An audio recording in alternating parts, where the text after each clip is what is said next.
ಕರ್ಣ ಸೀರಿಯಲ್ನಲ್ಲಿ ನಿಧಿ, ಈ ಸಲ ನನ್ನ ಬರ್ತ್ಡೇಗೆ ಯಾವ ಗಿಫ್ಟು ಬೇಡ.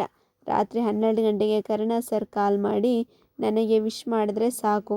ನಾನೇನು ಇಷ್ಟೊಂದು ಆಸೆ ಪಡ್ತಾ ಇದ್ದೀನಿ. ಆದರೆ ಕರ್ಣ ಸರ್ ಮರೆತೇ ಹೋಗಿದ್ದಾರೇನೋ ಅನ್ಕೋತಿರ್ತಾಳೆ. ಅಷ್ಟರಲ್ಲಿ ನಿತ್ಯ ಬಂದು, ನನಗೆ ಗೊತ್ತು ನೀನು ಯಾಕೆ ಇಷ್ಟು ಬೇಜಾರಾಗಿದ್ಯಾ ಅಂತ. ನಿನ್ನ ಹುಡುಗ ಫಸ್ಟ್ ವಿಶ್ ಮಾಡಬೇಕು ಅಂತ ತಾನೇ ಅಂತಿರ್ತಾಳೆ. ನಿಧಿ ಹಾಂ ಅಂತಿರ್ತಾಳೆ. ನಿತ್ಯ ಮಾಡ್ತಾನೆ ಬಿಡು ಅಂತ ಹೇಳಿ ಹೊರಗಡೆ ಬರ್ತಾಳೆ. ಅಲ್ಲಿ ಕರ್ಣ ಗೊಂಬೆ ವೇಷ ಹಾಕ್ಕೊಂಡು ಗೇಟ್ ಹತ್ತಿರ ನಿಂತಿರ್ತಾನೆ. ನಿತ್ಯ ಗೊಂಬೆ ನೋಡಿ ಇದೇನಿದು ಇಲ್ಲೇ ನಿಂತ್ಕೊಂಡಿದ್ದೀರಾ? ಪಾಪ ನಿಧಿ ನಿಮಗೋಸ್ಕರ ಕಣ್ ಬಿಟ್ಕೊಂಡು ಕಾಯ್ತಾ ಇದ್ದಾಳೆ ಅಂತಾಳೆ. ನಿತ್ಯ ಕರ್ಣ ಅಯ್ಯೋ ನಿಜವಾಗ್ಲೂ ಇವ್ರಿಗೆ ನನ್ನ ಮೇಲೆ ಕೋಪ ಇಲ್ವಾ ಅಂತಿರ್ತಾನೆ. ನಿತ್ಯ ಕೋಪ ಯಾಕೆ, ಸ್ವಲ್ಪ ಲೇಟಾಗಿ ಬಂದಿದ್ದೀರಾ ಅಷ್ಟೇ, ಈಗಲೇ ಲೇಟ್ ಆಯಿತು ಬನ್ನಿ ಅಂತ ಕರ್ಕೊಂಡು ಹೋಗ್ತಾಳೆ.